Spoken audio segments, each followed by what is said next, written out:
What's going on, guys? Welcome back to the Pinfalls and Playbooks podcast, episode number 6. As always, I'm your host, Faiz Kabir, alongside my co-host, Barton Khan. As you guys can see, he's not here. He's in Philippines, actually. He's on his vacation, so I know he's having a good time, but stay tuned. He will be checking in later during our sideline heel take. So we're coming off the precipice of SummerSlam, which was a very up and down event, but overall, I think it was a really good show. So before we get into that, I know last week we started off with the sports recap, but this week we're also going to start off with a sports recap because of how long SummerSlam is, and I want to really want to dive deep into it. So for sports recap, this week we're going to quickly touch on a few things. First, we're going to start with the NBA recap. For example, we're going to start with Luka Doncic re-signed with the LA Lakers, making him eligible for an even max contract in 2028, I believe. But Luka Doncic, who got traded, as we all know, got traded from the Dallas Mavericks, my favorite team, to the Los Angeles Lakers. They made him, and they decided that he's going to be the next cornerstone franchise player for them, which is obviously he deserves it based on his plays and everything. But I'm going to talk about something very specific about the LA Lakers in our sideline heel take later on. For now, I want to talk about Luka Doncic as a person, as a player, and what it looks like. Right now, it looks like he's in the best shape of his life. I'm happy to see Luka Doncic put in the work and try to be the best version of himself possible, to be the best NBA player that he can be. And obviously, conditioning yourself and making sure that you're the best shape that you can be to be the best player is only going to be beneficial for the Lakers. I'm glad to see that Luka Doncic has made those strides and held himself accountable to be the best version of himself. We even seen him be on the cover of Men's Health, which was very interesting. You never thought you would ever see Luka Doncic on the cover of Men's Health, but that was great to see. And for me, as everybody knows, I'm going to always pull for Luka Doncic no matter what, because he was a Dallas Maverick, but also because of what happened to him, and he didn't deserve it. But I already dived deep into that. So let's talk about also Mikal Bridges with the New York Knicks. He also re-signs with the Knicks and also takes another pay cut. This is another Knicks player that also took a pay cut to kind of be with this core squad and try to win a championship for the New York Knicks. Mikal Bridges is a great 3-and-D player. That's what he was always classified as. I still think he kind of fits that mold of a 3-and-D player. It's very debatable. A lot of people could say that his co-partner in crime, another wing player, OG Anunoby, he can also probably be better than him and be a nicer player than him, but it's interesting because the Knicks have this thing where they gave up all these picks and assets for Mikal Bridges, but they have to solidify to themselves that this was worth it. And I feel like him signing this contract, being with the team that he wants to be with, and feeling wanted, it's just the best option for him. Let's see what it does with the New York Knicks, because obviously the East is wide open now with the injury to Jason Tatum and the Boston Celtics. But it's going to be very interesting to see how the Knicks are able to bounce their way to possibly even the first seed if they can be, because we know what happened with the Cavaliers and how they kind of got exposed in the playoffs. But, the Cavaliers are always going to be that type of team where I feel like they're always going to get a lot of wins and just try to be in that first place position. But the Knicks, I can definitely see them, if they start clicking, they can nab that first spot and get that home court advantage that they need. Because listen, I'm not a Knicks fan, but I definitely know that MSG is probably one of the best crowds to play in. And having that New York fan base and the Knicks fan base just rallying and supporting behind them, there's nothing like it. That's why I think it's going to be great for Mikal Bridges to step up and try to be a vital player for the New York Knicks franchise going forward. All right. Next, quickly want to talk about the NFL. One big thing that kind of really happened this past week was Micah Parsons requesting a trade. So for me, when I see requesting a trade from the Dallas Cowboys, two things popped in my mind: management and attention. So when it comes to management, I think people obviously know Jerry Jones and his son Stephen Jones are a character. Jerry Jones has always been synonymous with always having all these kinds of troubles with his players, with his coaching staff. And it's just like Jerry Jones never really lets the team do its own thing. He always wants to have handprints on it. And for me, Micah Parsons sees that. And Micah Parsons is one of the best defensive players in the league still. I think he's probably top 3 defensive player in the league. And Michael Parsons deserves to be better and feel like he deserves to be on a better and a winning team.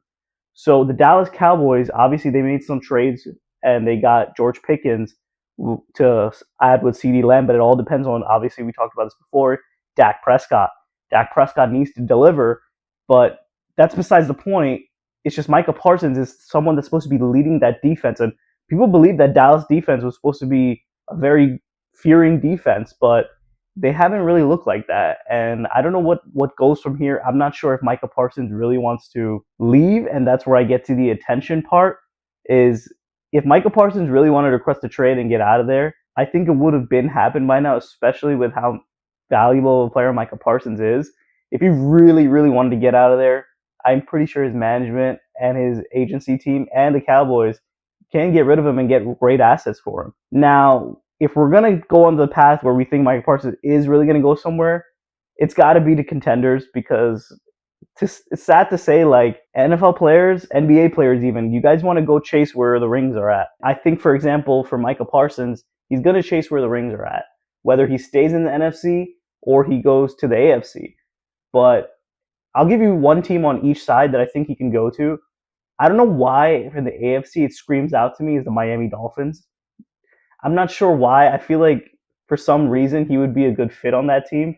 But the Miami Dolphins, definitely I see on the AFC side. On the NFC side, I don't think he would stay within the division. And if he did stay with the division, I would say probably the Eagles. But if I had to pick not the Eagles, I would honestly say the LA Rams. I don't know. He just fits, like, I feel like he would fit that side with that great defensive team there already, and add Jared Verse and you have Michael Parsons. That's already a scary combo coming at you.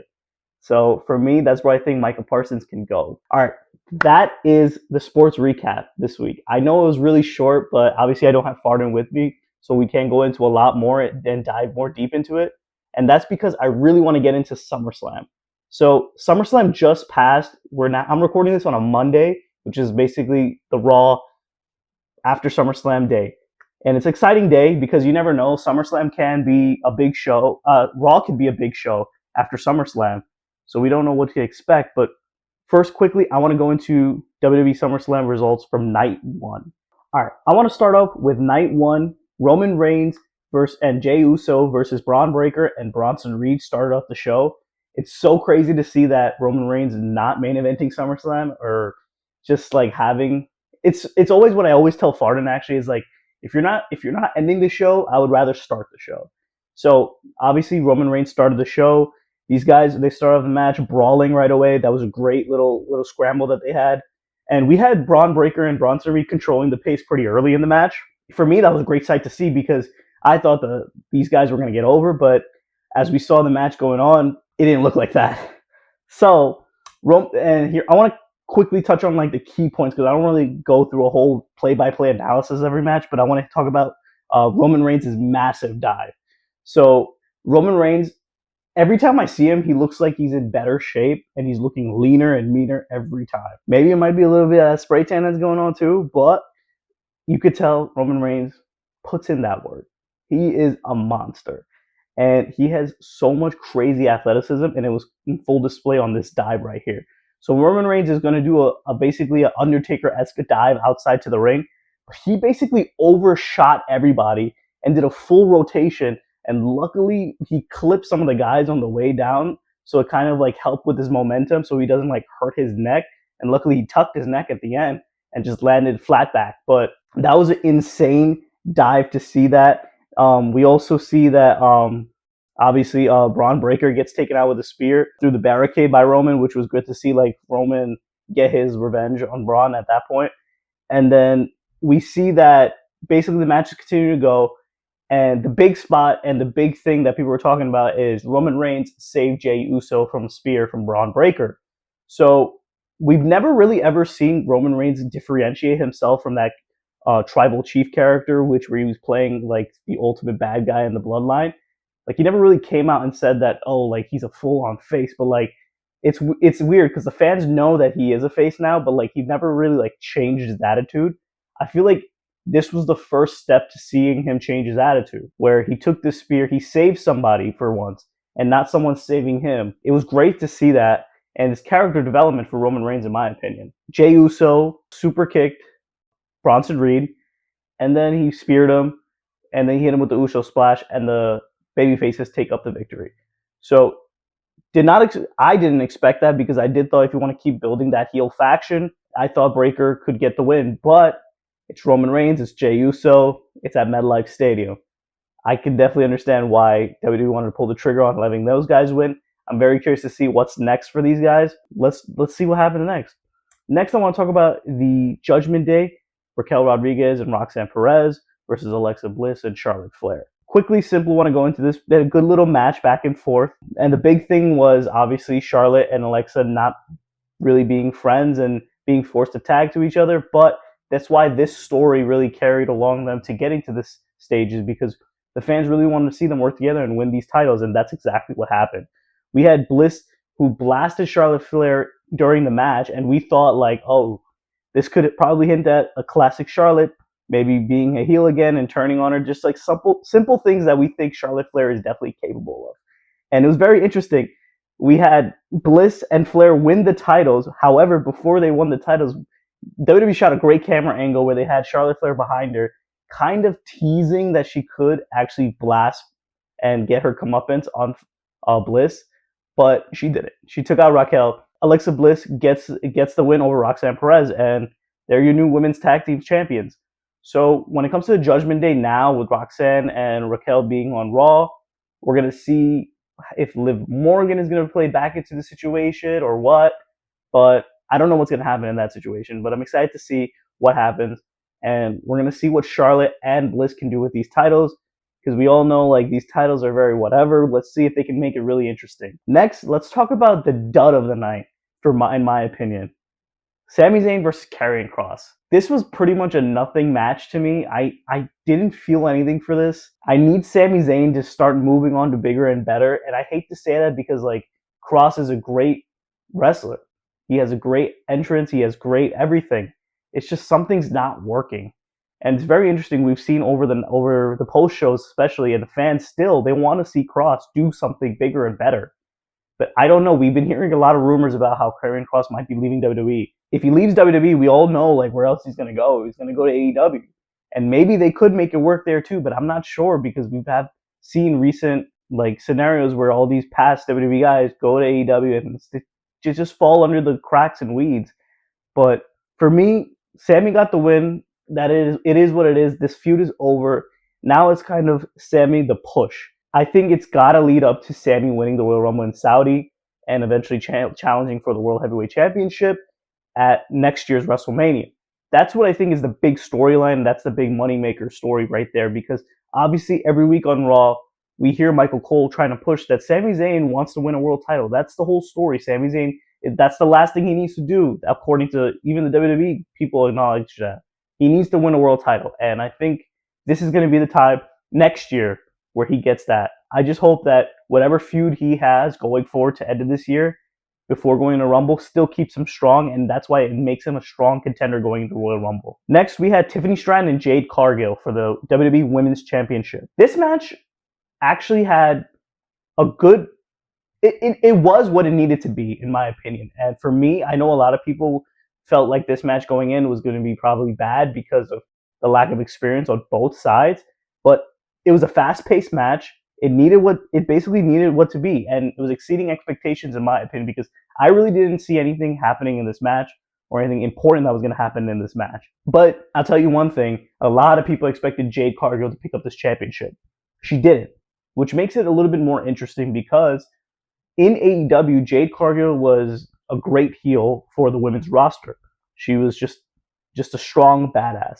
And now I could see WWE trying to go to that path, especially with her losing this title contention. It's very interesting, because she could also like turn heel with Bianca Belair coming back as well, and this could be like that aggression that she needs and feels upset that she didn't get the big one and she wasn't more aggressive, or she wasn't taking into her heelish sides for it. But Tiffany Stratton continues to win. She's actually the longest active champion in WWE right now that's holding that title.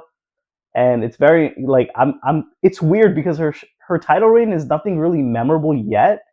She still hasn't had that one feud that made it seem like she is that girl, like she is that champion. So I'm very curious to see how they end the year with Tiffany and what they do with her. But let's just see how it goes with the WWE Women's Championship match. Next, we had Randy Orton and Jelly Roll versus Drew McIntyre and Logan Paul. Let me just start off by saying this. Logan Paul is such a good wrestler, and he carried that match. And I'm glad to see him picking up the win. So I want to start off by talking about Jelly Roll. He starts off the match. He wanted to basically show to Randy Orton that he wants to be here. He starts off the match. And it's very interesting. Obviously, we saw the same repetition of what happened on SmackDown with their segments. Was basically Logan Paul was bumping off a Jelly Roll, making him look strong.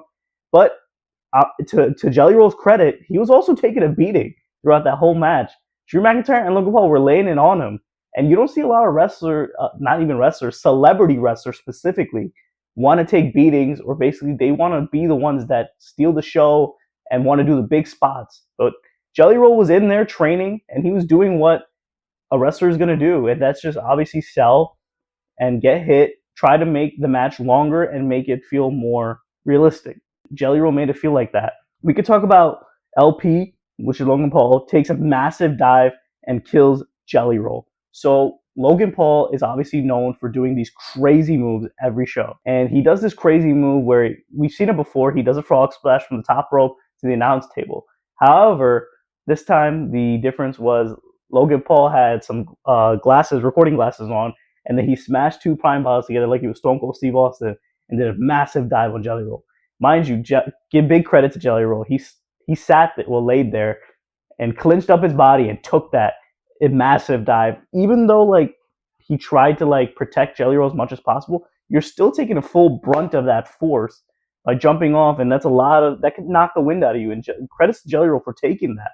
It was definitely not something that you would expect a celebrity wrestler to do or take. But like I was saying, he was taking a lot of beatings. The match basically ended with Logan Paul getting the win over Jelly Roll and kind of establishing himself that Logan Paul, he's kind of more of a wrestler than obviously Jelly Roll, but he is a wrestler that deserves to stay there, and a lot of people needs to give him credit for how great of a wrestler he is and will become, because he's only going to get better and he's only going to get pushed into those bigger scenes.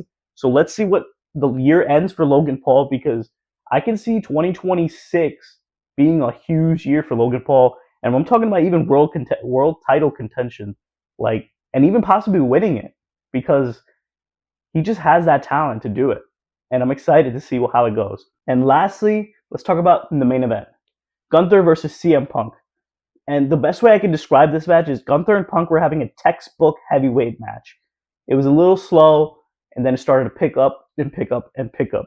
Basically, the entire match, Gunther was beating the crap out of Punk. It was a very good main event because I love seeing Gunther take over and control matches like that. And we could see why, at the end of the match, why CM Punk was getting a beating like that. Because before I get into the main course, one thing I do want to talk about is Gunther blading. We don't really ever see that, but Gunther blades, gets cut open. I believe this is the reason why, is because Gunther was rumored to have an injury with his nose, and I think he went into surgery he's going to need surgery for that nose. Maybe this is why he bled, because WWE wants to like give the out that Gunther has a broken nose or something and needs surgery for it. That's why he was gushing so much. But that's the way to write off Gunther. But basically, CM Punk picks up the win off of two GTSs. And in a shocker, in my opinion, CM Punk wins the title. Now, we talk about the man that's been talked about all of SummerSlam is Seth Rollins. So Seth Rollins, obviously, he faked an injury, and it was more than present now. Seth Rollins comes out. It looks like he's going to tease that he's watching Punk and he's going to cash in. And this is a great shot that WWE did. So CM Punk is standing there, like, you know, celebrating. He hears that Seth Rollins music, and you just see like his look on his face, just like, oh crap. And the entire CM Punk fan base thought the same thing. But they tease us, causing us to believe that Rollins will cash in eventually. Turns around, Rollins drops the crutches, turns around, runs and cashes in the Money in the Bank briefcase, beats the crap out of Punk with the briefcase, and curb stomps him and wins the title. It goes back to the story where CM Punk and Rollins have been connected from day one since Punk returned. And I think that it goes back to what Seth Rollins always said, that he will make sure that CM Punk never wins a world title. In this sense, he let Punk win the world title, which is why I thought that Rollins would cash in during the match, but he didn't. But maybe this is more poetic because of last year's WrestleMania where CM Punk cost Drew McIntyre in the same scenario. Now it's vice versa, where Seth Rollins did it to him, and that probably hurts more than even winning the title. I mean, that hurts even more than like basically like being involved in the title and getting taken away versus winning the title and getting taken away right away. That's why I think CM Punk is probably going to take some time off. In my opinion, I feel like you can't really go right back into this unless you can technically, but like I think that you go and blow this feud off at Survivor Series where this is all started. And you have Punk and Rollins in a possible, I don't know, like it could be an I Quit match or like no, probably not an I Quit match, but maybe like a street fight or like a Falls Count Anywhere match or something. You got to add like a big stipulation to them blowing off the feud. And overall, I do think that Seth Rollins is going to come out winning this feud because he has this new faction. They trademarked a group called The Vision, so that might be the new group name for the faction. But yeah, that was overall night one. And in my opinion, night one was a solid B because we had two great matches and we had two very mediocre matches. And when you even that out, for me, that's going to equal a B. Let's talk about night two. So night two started off with the Women's World Championship match with Naomi, who's the champ, versus Io Sky versus Rhea Ripley. So this was a good match. Simple. I don't think it lived up anywhere close to the WrestleMania triple threat with Bianca Belair, but it was a solid match. Naomi was taking control very early in the match, showing her dominance, why she's the champion. We have Rhea and Io trying to make the story of trying to take out Naomi so they can have their one-on-one from back in Evolution. However, Naomi was in there standing, like making her nice little moves and showing dominance of why she's the champion, why she deserves to be in this match.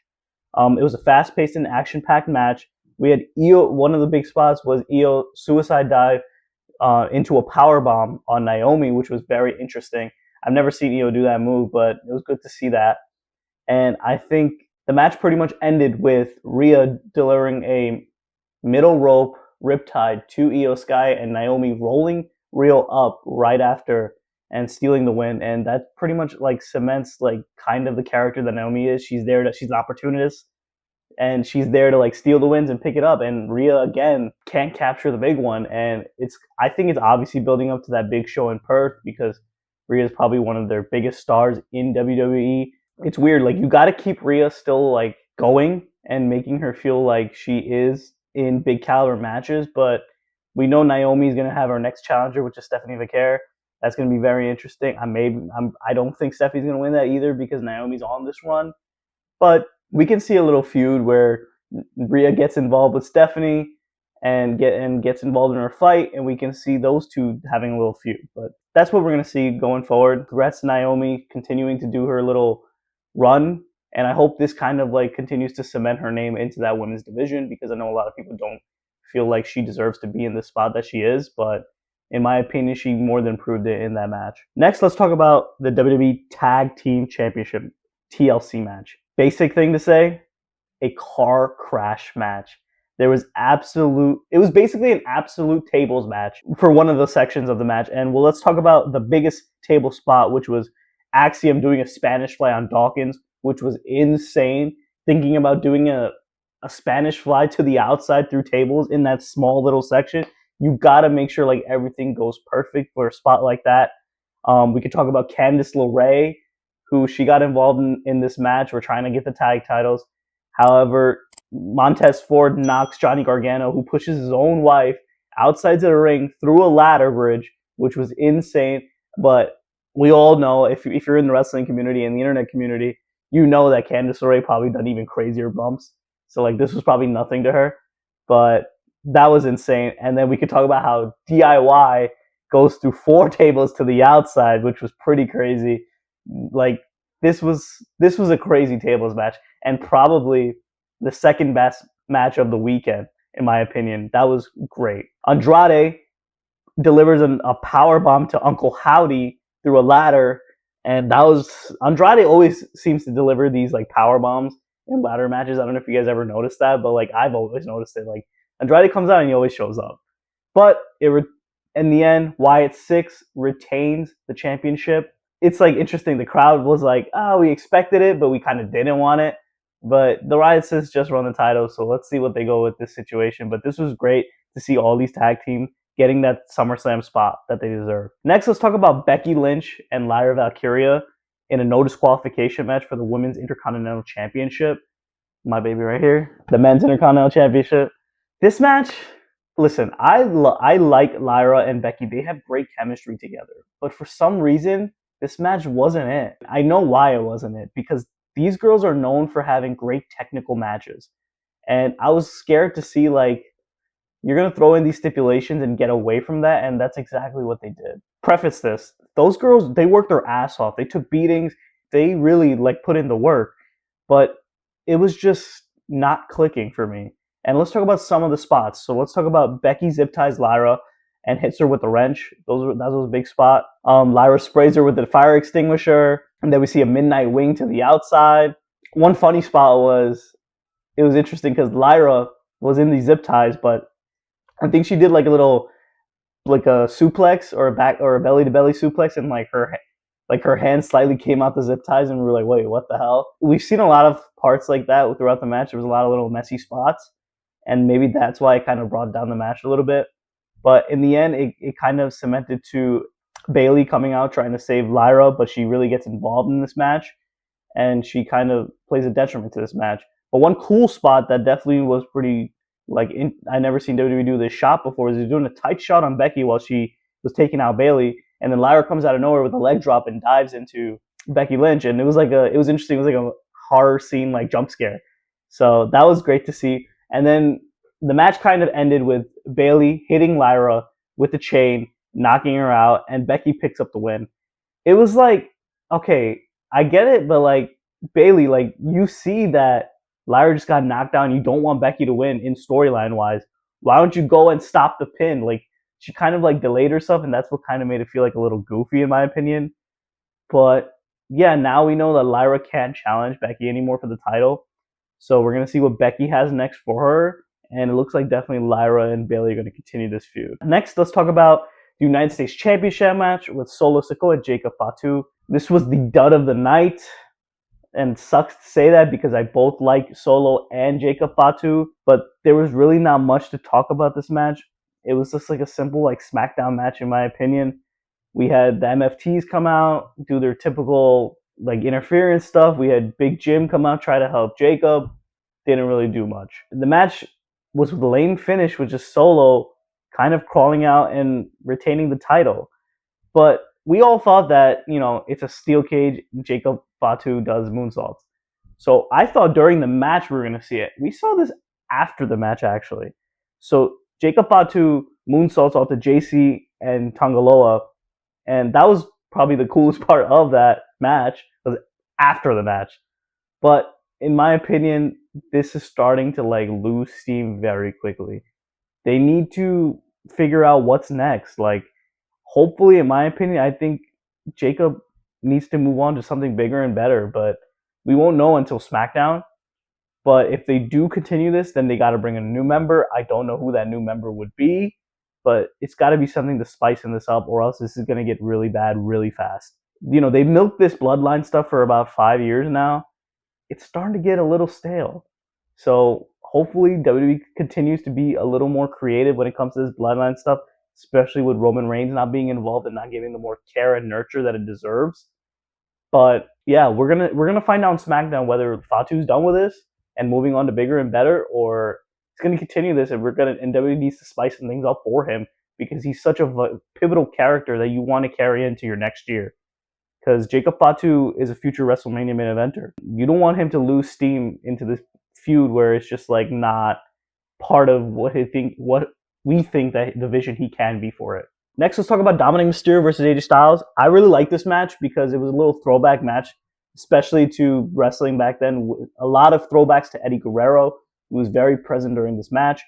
AJ Styles came out dressed as Eddie Guerrero in his tights.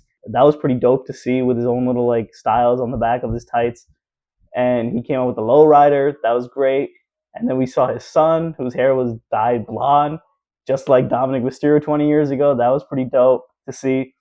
But we had basically Dom and AJ both doing Eddie spots. And then we had, by the Eddie spots, I mean like Eddie Guerrero used to lie, cheat, and steal. And that's exactly what both of these guys tried to do. But it kind of made AJ look like an idiot because like you want to win the championship.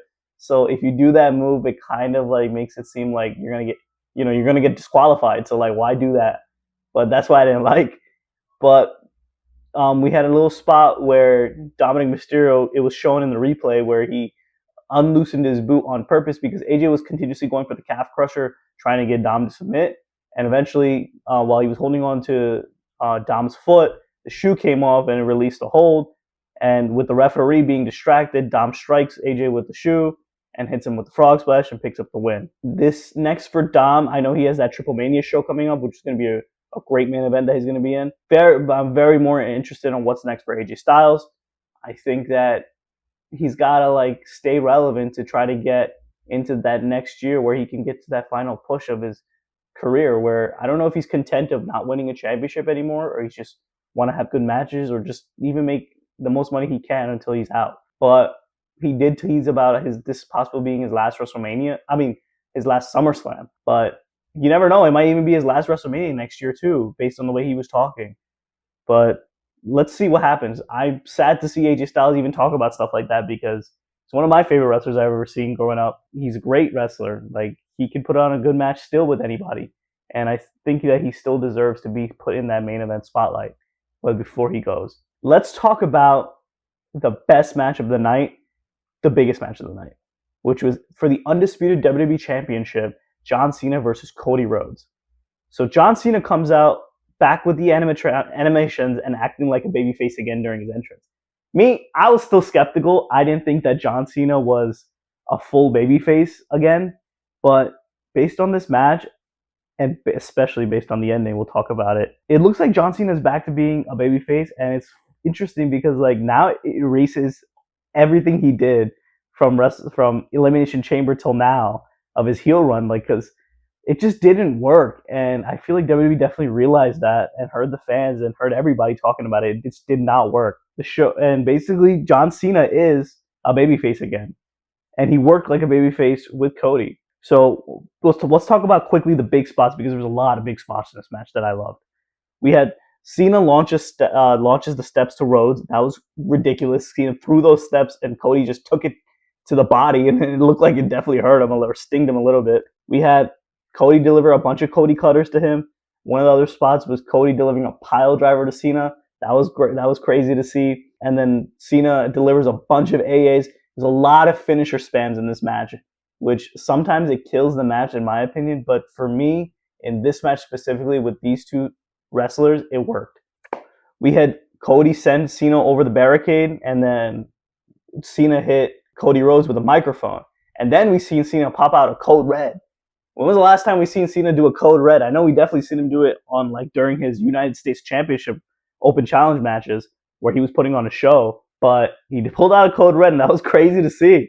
Like, it's always great to see like Cena do stuff like that, because like, you know, the whole theme of John Cena was people saying that you can't wrestle, but we all know that John Cena can wrestle, because why else would he be at the top for this long if he can? We had Cena delivering a massive AA to Cody Rhodes into the other announce table, where Cody just bounced right off of it. That was great to see. Cena kicked out of a crossroads back in the ring, and we had Cena doing his patented leg drop and then delivering another AA, and Cody kicks out again. And these guys are just kicking out of crazy moves.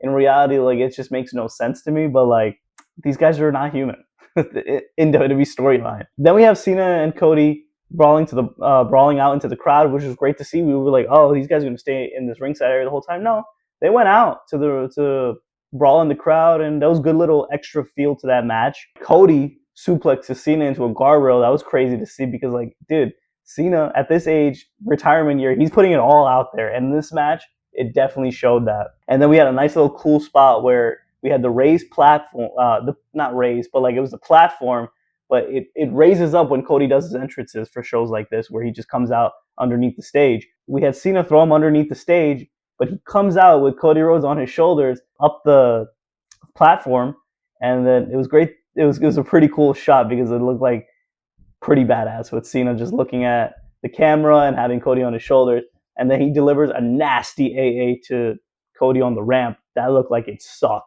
That was good to see. We had Cody Rhodes throw John Cena through a table, hit Crossroads, and he kicks out again, showing the Super Cena chant start to come out because John Cena's he just won't quit. And this was the classic John Cena where it's just, you have to really like take him out. And the crowd was so into it, which made it even better. Then we had Cody loosened the turnbuckles and hit Cena a few times. So in my head at this point, I'm thinking that this is showing signs of Cody Rhodes possibly going heel and maybe choking out Cena or something with the rope. But we didn't see that. We had Cody still trying to ask John Cena and the ref making the ref ask him, like, is he good to go? Is he gonna give up or what? And then we had Cody Rhodes hit 3 crossroads on John Cena, which is the same move he beat Roman Reigns to win the world title. John Cena kicks out again. Super Cena activated. And let's talk about another, John Cena's own version where he hits 2 AAs and an avalanche AA, and Cody kicks out again. It is absolutely insane. But now we're starting to get to the part where we're coming to the end of the match where Cody Rhodes delivered. Well, John Cena brought another table into the ring, but it ended up backfiring on him because Cody Rhodes delivered a Cody Cutter into the table and then into a Crossroads, which finally picks up the win. And these guys had a great main event, way better than their WrestleMania match. This was, in my opinion, the best John Cena match I've seen in years. Definitely the best John Cena match ever since he came back. We had the passing of the torch moment where it kind of solidified that, yes, John Cena's back to being a babyface for these last few dates that he has left, and showing that Cody Rhodes is the next person to take this company into the next 10 years or whatever it may be. Cody Rhodes is going to be your babyface. No matter how many people want him to turn heel, it's not going to happen anytime soon. The show, as we thought, was going to end with an ovation for John Cena. However, we hear the Beast Incarnate, Brock Lesnar's music. No matter what, when you hear Brock Lesnar's music, everybody gets hype. And everybody gets a little like, whoa, what the hell is going to happen? What is this guy going to do? And we saw that on John Cena's face. We basically have John Cena's, what do they call it? The Ghosts of Christmas Past coming back for people for him.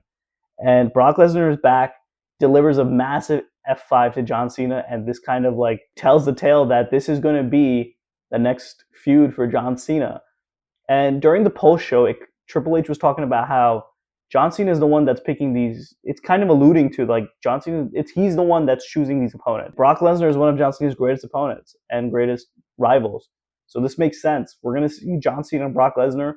We could try to see what they're gonna do. We both know these guys are not at that age, but Brock Lesnar came back looking massive.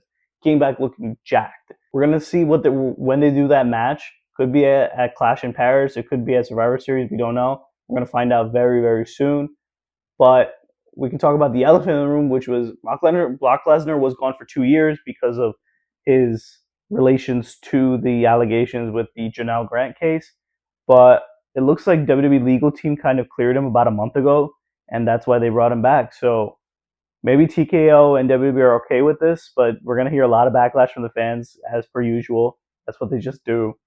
But Brock Lesnar comes back, and WWE's going to stand on it because based on the post-show, it looked like they were happy to have him back. So Brock Lesnar, John Cena, one final time. We're going to find out when. But that was your WWE SummerSlam 2025 recap. I think overall both nights were a B. So that entire show for me was a B. It was a solid show, in my opinion. A few great matches, and you had one classic match, which was the main event. That is my take on WWE SummerSlam and your recap for this year. All right, guys. Now it's time for the sideline heel take. So Farden's not here, obviously, but he is going to check in with this video right now for his sideline heel take. So check it out, guys. What's going on, guys? I'm sitting here at Newark Liberty. It's your boy Farden from the Pinfalls and Playbooks podcast. I'm not going to be here for this week's episode. I'm traveling, I'm going to the Philippines. But this week we're doing the sideline heel take, so I'm going to give you guys my take. It's a two-part take. I know Fayaz is going to talk about something similar that I will be, which is the WWE Unreal show. But I'm going to start with sports first, which is the fact that I think all sports, they should start ending up using automated umpires, referees, like a computerized referees. And what I mean by this is, like, for example, in baseball, we've seen the automated balls strike system, and they should utilize this moving forward. I also think that the NFL should start utilizing for holding penalties, pass interference calls, any chipping, blocking, any type of penalties really they could use for, I guess, for the referees. You know, it's unfair to the players if they're getting held and it's not being called. Same thing with basketball, because we can't really tell when something's a foul, and obviously the players get really upset. So at the end of the day, they should just definitely utilize some type of AI system or some type of computerized system to say, yeah, this is a foul, you know. But yeah, they should just implement this eventually, and I feel like the NFL, the NBA, the MLB, they should definitely, I guess, implement these as moving forward, because not only is it affecting the players, but, you know, you have those betting people out there that, you know, bet their money on FanDuel, DraftKings, or whatever software program that they use. So at the end of the day, they should just utilize it to help benefit them. But yeah, that's as far as my sports take. As far as my wrestling take, it's a great show, don't get me wrong. It's diving into the fact that what goes on behind the scenes when it comes to booking big matches such as the Royal Rumble, the Elimination Chamber, what goes on with the wrestlers, in the fact that they're telling them what can be done, they're using their perspectives as well. But the show is basically, we all know that it's fake, right? But it's making it more fake than what it's supposed to be, and it's just giving the fans the unnecessary drama that goes on backstage, which shouldn't be utilized. And I know Fayez is gonna touch upon it on his take, but that's just basically it. But as far as that, I'll see you guys next week. It's a pleasure, and wish me luck in the Philippines. Thanks. All right, guys. So that was Farden's sideline heel take. So I'm going to quickly touch on his WWE Unreal take. I kind of agree with him a little bit. I'm a little old school fan when it comes to that. I don't like seeing the background. I don't like seeing all the innings and workings that go out in WWE. I like still feeling the aura, even though we all know what happens, like true WWE fans. But it was a great show to show people that don't know much about WWE and don't know how it all happens and the mastery it takes to make it all work. So it's going to be a great show for them. I'm only interested in seeing the parts where the superstars' reactions, because it makes them feel more human. It makes them feel like they're more of a people where we can relate to them. And I was happy to see that part of the show. But that's also what I think is going to make or break the show, because it's obviously, at the end of the day, it's WWE scripted. It's going to be whatever WWE wants to put out there. So we know we're not going to get all the meat and potatoes that we want to see as fans, but it's a good show. So I'm going to give it a chance for season 2. But yeah, that's my take. It's just I can live without it. So now I'm going to talk about my sideline heel take for this week. And it's going to be actually NBA related. I'm going to talk about what I talked about specifically, which was Luka Doncic earlier. So Luka Doncic, who is the new franchise player for the Los Angeles Lakers. But I'm going to talk about, do the LA Lakers actually ruin NBA superstars' careers? So I know that's a very interesting take to say, because LA has produced a lot of NBA superstars, but I'm going to break it down for you in 4 points. Let's talk about point 1, the pressure cooker. The Lakers don't do patience, in my opinion. They never have. The Lakers always want to win now and basically provide to their fan base. If you're not a star today, you're trade bait tomorrow, in my opinion. Ask guys like Brandon Ingram, Julius Randle, Lonzo Ball, all shipped out before they were fully cooked, in my opinion. And that goes back to the pressure cooker, because it's they're put in these positions where their top picks LA fans specifically and Laker fans are wanting them to produce now. You don't really see it happening because they don't allow them to fully develop and get into their groove. And guess what? They all became all-stars or major contributions somewhere else. They got shipped out because Jeannie Buss at that time And the Lakers organization felt like they wanted to win now, and these guys weren't providing that. So that's point one. Let's talk about point two. It's not you, it's the fit. Let's talk about Russell Westbrook. You guys remember Russell Westbrook? Dude was a former MVP and a walking triple-double. But in LA, equals a bad fit. No spacing, no clashing roles, and instant scapegoat. So a lot of the fans during that time where Russell Westbrook was on the team, they just wanted to blame him immediately, and that this guy was the problem. He's taking too many shots, he's messing up the flow, and he just didn't work on that. It's interesting because, man, he went from Mr. Triple-Double to get him off the court, please. Overnight. It's crazy because, like, Russell Westbrook, he's an Energizer Bunny. That's what he is. He's a player that he needs to, like, space out and run his own second unit. I didn't think that the Lakers ever really gave him a chance to do that. So that's why I think it's like this is a prime example where the Lakers say it's not you, it's the fit. Like, if you're not going to work here, it's not the Lakers organization. It's you as a player that needs to just get better, and we're going to blame it on the fit and get you out of there. Point number 3, the lights are too bright. Some careers aren't built for the Lakers spotlight, and that's just true. We've seen it with a lot of other players where, for example, Dwight Howard is a prime example where he came to that team as an all-star, as a defensive player of the year, as one of the top players in the NBA. I guess like the stars were and the lights were too bright for him. When you play in LA, you're not just facing defenders, you're facing the media, the fans, and the entire Laker legacy. Nobody can handle the ghosts of Magic and the ghosts of Kobe, rest in peace. Well, when they're watching from the Raptors, because it's like you're a star player, you need to produce, and if you don't, you're automatically gonna feel like you're not deserving to be there. And we saw that with Dwight Howard, where he wanted to get away immediately. We saw with other players. That's just the pressure of being a Los Angeles Laker. Is you gotta be able to deal with the media, and you gotta be able to deal with the fans and produce. Let's talk about the fourth point, which is Luka Doncic is going to be the next cornerstone player of the Los Angeles Lakers. When you're doing stuff like that, and you're pretty much like shipping out Anthony Davis, who I guess they decided wasn't part of their vision anymore, you're risking it all. And Luka Doncic is risking it all for this legacy. I don't know. Like, I love Luka Doncic as a player. We're going to see if he's capable of winning a championship with the Los Angeles Lakers. I definitely think that he is capable of it. But this is just, again, more added pressure to him and his aura and his legacy. Luka Doncic, I think he could be prepped to win an MVP this year. And it's all dependent on what the Lakers do for him. I'm going to say what the last point is, that the Lakers do not give the best supporting cast to their star players. It's either a two-man show or a no-man show. And right now, we have technically still Luka and LeBron, but LeBron is literally on his way out. What's next after that? Because it's going to be just Luka, unless they pair something else with him. But if they don't, it's going to get real scary real fast for someone like Luka Doncic, because Luka Doncic is someone that needs players around him to perform. The Lakers don't really have that right now, besides LeBron James. But how long can you keep on? You can't keep on LeBron anymore. He probably has about a good 2 years left, maybe even that. But yeah, Luka Doncic, you are the spotlight of the show in LA, and it's time for you to produce. And I think you definitely can. But I do think that the Los Angeles Lakers do ruin NBA careers, superstar careers specifically. I do also want to talk about a rebuttal. They don't only ruin. So I'll give you a few examples just for like these Laker fans, so they can also feel like they don't just ruin. Now, to be fair, Austin Reeves has been thriving. Caruso made his name in LA.